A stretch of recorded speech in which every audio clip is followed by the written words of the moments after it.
It's facing toward me, so you're not in the way.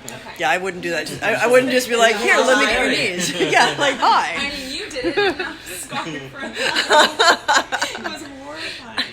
Okay, I don't know if this is actually going because I've never gone live from my phone. I literally just put Facebook on my phone. I had kept it off my phone for forever, but I put it on exactly for you guys for this night. I'm here with Katrina. Hello. We have 20 minutes I think before we all have to take our places and Feels do like the SNL. crazy thing. A paranormal SNL. Hopefully it's funnier. We need but a musical not, guest. I could sing, but I don't know that production would want me to sing. And the microphone's really close here, so yeah. And let's see. Hello. How we doing? Jack, you'll do the opening monologue. Yeah, I'll do the opening monologue. I'm writing it all down. This is a little research we're doing. Yeah, I can't be on completely a psychic for this, but that means I get to bring the magic, so that'll be fun. We're gonna be doing some. Is it Woogie Boogie? It's a little woogie boogie. Yeah. I mean, I'm gonna pop the cherry on your third eye. There we go. I'm squeegeeing as we speak. I promise I won't break you. Just be gentle. Yeah. I'm always gentle. Well, no, really, that's a lie. I bite. Exactly. We might be a little bit keyed up, but and no sleep and everything else. I'm gonna wander away and let these fine folk actually prep and whatnot, and see if I can just get some background and not other people. Here we go, so that I'm not offending folks by randomly putting them on camera who do not want to be in camera. Hello, I hope you're all going to catch it. I'm really excited. We did what I'm going to call loosely a rehearsal yesterday, which was a whole lot of sitting around and getting up and moving, and then moving some more and watching this fantastic troupe doing a recreation. Actually, most of the practice yesterday was the recreation. And I hope you guys get to see as much of that recreation as possible, because the actors that they've got are fucking amazing. I hear that they are history tour leaders here in Salem. So at a later point when I have their information, I'm absolutely going to post the hell out of it, because if you are in Salem, these are the people you want to tour from, because they understand the pageantry and the acting, and they fucking know their history. They're great.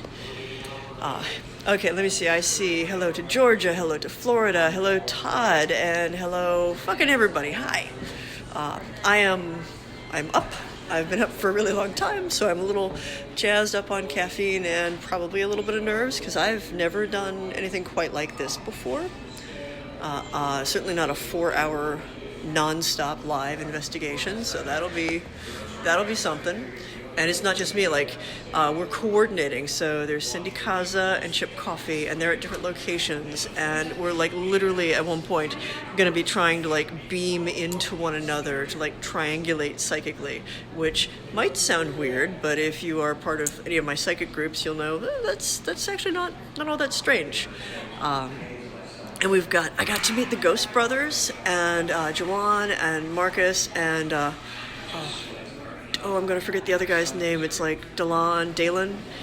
They're really, really cool. I love them. I don't get to investigate with them tonight. It's me, Jack, and Katrina. So we are the Portals to Hell crew. And I will be opening up a portal. So I've got that fancy bowl that I've been tweeting and posting here to Facebook. And as a sneak peek, let me explain a little bit of what that is. So there is a text called the Leiden Papyrus. It is a demotic manuscript from Hellenic Egypt. So it's older than Christianity. It's a technique of divination and spirit evocation. And essentially, in a kind of dumbed down version, what you do is the bowl is opened as a portal, as a gate, a portable one that you have control over. And you use another person who becomes the medium. And you have that person sitting with the bowl doing the work to let the spirits speak to them, appear to them, and maybe speak through them. And the reason that you have it removed from you, me as the operator, is that means that I am in position to protect the person who is now the medium. So what we're doing with this is we're giving Jack Osborne the opportunity to become a medium, to become the psychic on the episode, to have the spirits speak to him and maybe directly through him. And that's something that I know he hasn't really had a chance to. I suspect he's got maybe a little bit more of a knack for it than he thinks. And this is the safest way to set it up so that he can have that experience with someone who's basically driving the car for him. The bowl becomes a way of sort of projecting his perceptions outside of himself. And in some ways it lets him get out of his own way, because the surface of the water and the play of the light and the swirl of the oil is like creating a movie screen for his unconscious. And the unconscious is where these communications come to us first. It's why for most people, if they ever have experiences, they show up to them in sleep in dreams, because our dreaming mind is way more cued into this than our waking mind. Our waking mind is like, nah, bro, I'm not going to listen to that. And we ignore it. We delete it from our attention because it seems to be a distraction. And so we're going to play with that.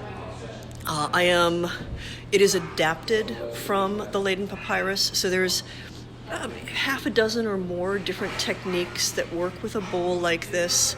Many of them involve like these long recitations and invocations, calling different archangels, protective deities, and I'm going to dispense with that only because, I mean, honestly, well, let's be honest. A protective deity or an archangel is only going to work for a person who actually believes in it.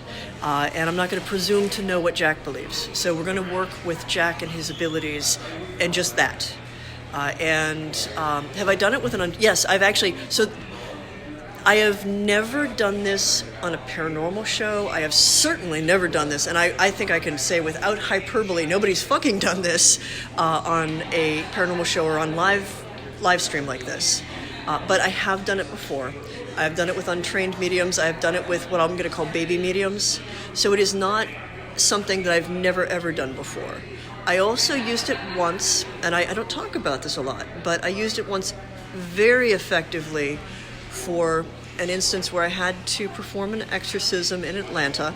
Everything else about that is private, and I can't give any more information about it, but I can say that it was very effective, because one of the other handy things about focusing it on the bowl and letting the bowl be the portal, be the doorway, is it is very easy then to close it. So if things get out of hand, all you do is dump the bowl out and close the portal and then clear the person and everything is okay. So it is, as these things go, the safest possible way to give someone the potential of a very extraordinary experience.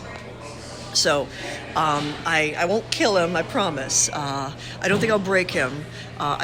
He's way more open-minded than I think some people give him credit for, and actually maybe a little bit better trained than people give him credit for. So I think I've got like this little earwig for them to like let me know when I need to be where I need to be. So I think I shall stop the thing. Make sure that you tune into the Travel Channel. It's 8 to midnight.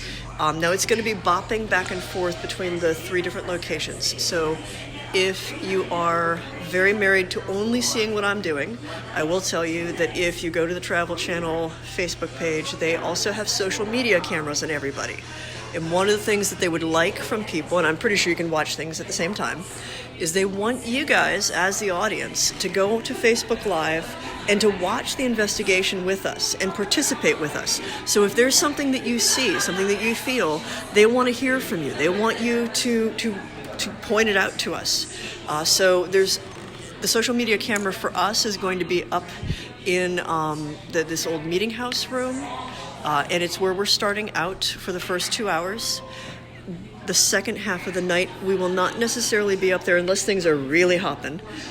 We will be down in this tunnel, which is very curious and kind of spooky looking just by it's weird.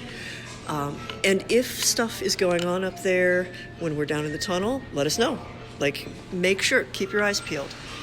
We want to have as much, well, honestly, we want you to be as much of a part of the investigation as we are. And I think that's one of the reasons and one of the things that's brilliant about bringing so much talent together and so many cool teams, because everybody's got a favorite team, everybody's got a favorite medium, and some people might not like mediums at all, and that's totally cool. But this lets you guys decide like who do you want to focus on, and where do you want to or do you want to channel surf and see like is Michelle getting something over here, is Chip doing it at the same time, are we triangulating for real, like are we all picking up on the real thing? And let's see, I know here at Rockefeller's, one of the things that I've been asked to try to tune into is what they call the Blue Lady. Those of you who follow me on Twitter and on Facebook know that I woke up this morning feeling like there was a communication happening from a female spirit, and she gave me her name, Eliza Jane. I think Eliza is short for something, I don't know, but she was very clear, Eliza Jane. And I don't usually get names, so take that for whatever it is. I suspect that she's connected to this space because I fell asleep meditating on Rockefeller's and the Blue Lady and like just trying to tune in. She does not, to me, feel like she is connected to the witch trials. She feels much more recent. She has the feel of that I associate with spirits that have been around, I don't know, the past 200 years. She is not so recent as like the 60s, 70s, 80s. So late 1800s, turn of the 20th century. That's kind of where I zero in on with her. I have not yet tried to communicate with her here. We're going to try a couple of different methods. And one of the things I want to do is try to have Jack also communicate with her. She did say one thing to me, and I will save that for the investigation because it might be the thing that reveals who she is for those who can research her. I've resisted the urge, but oh, has it been hard. So I'm gonna pretty much wrap this up because I think they're gonna need me. So from Rockefeller's, Haunted Salem Live is happening in just a little bit, and love you all. Bye.